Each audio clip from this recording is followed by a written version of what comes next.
simetria SO2 que eu coloquei lá, já dá para ver, né, que ela não é exata. Por quê? Porque o elétron é o massa, o neutrino não é. O quark D é mais pesado, mais massivo do que o quark U. Então eu botei essa simetria aqui. Botei essa simetria aqui.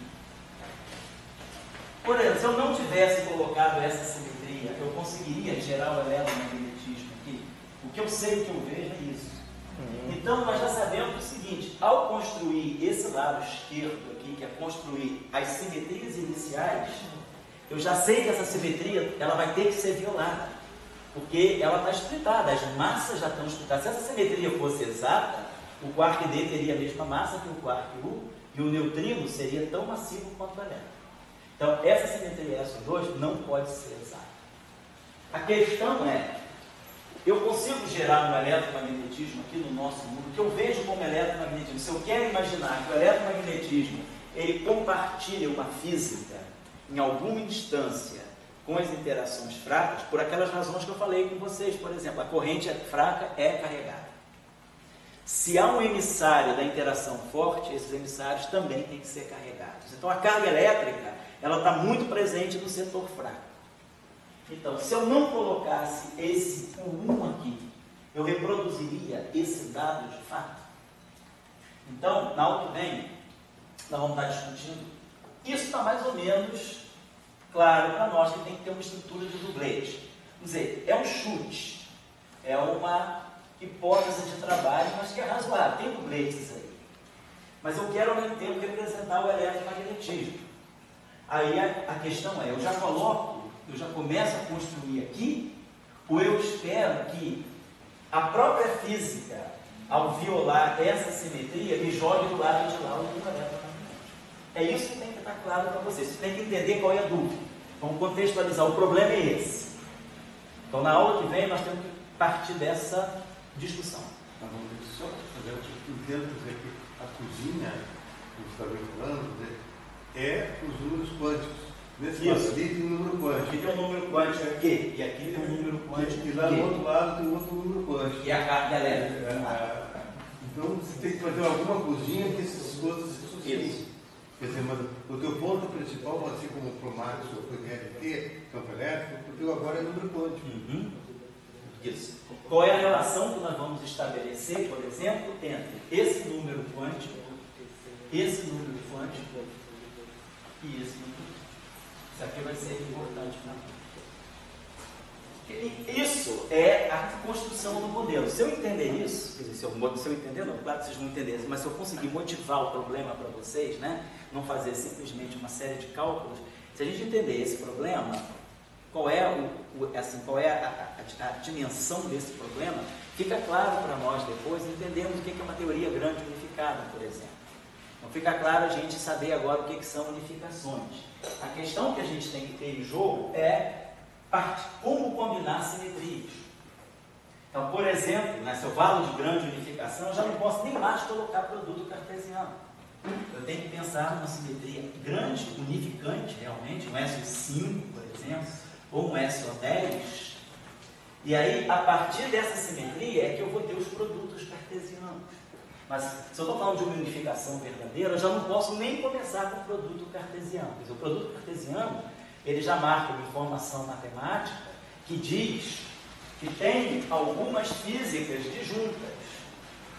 Então, é isso que a gente tem que entender quando eu coloco agora isso aqui.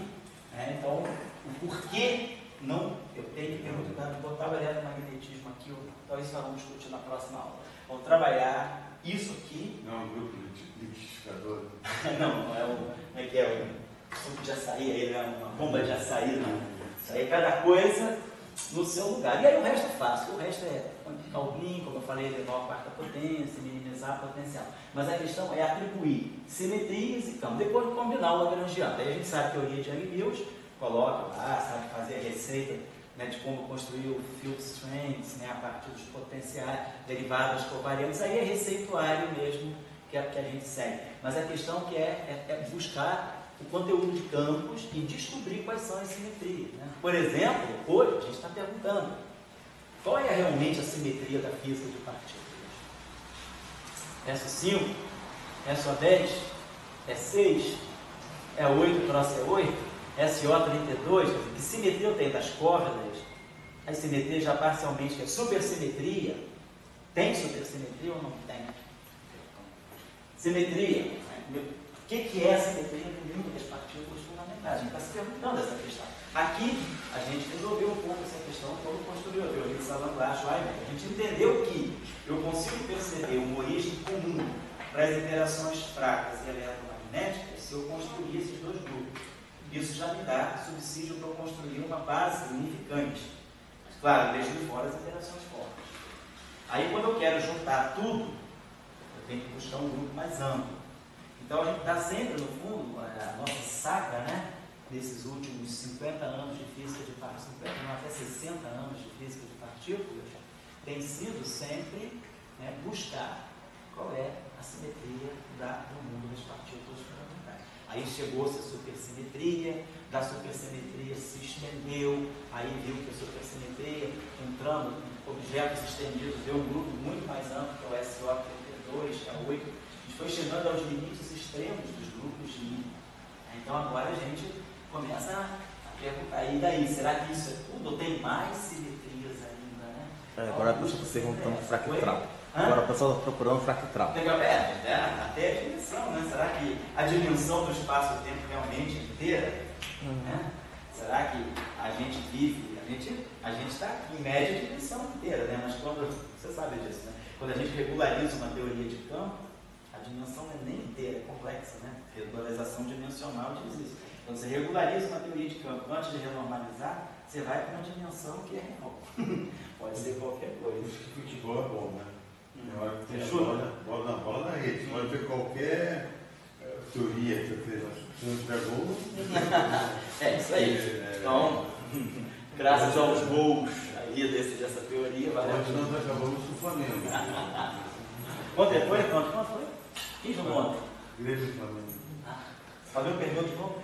Não, foi, né? Perdeu? Ontem eu nem vi, cara. Então tá, gente, quarta-feira, 10 horas para quem quiser.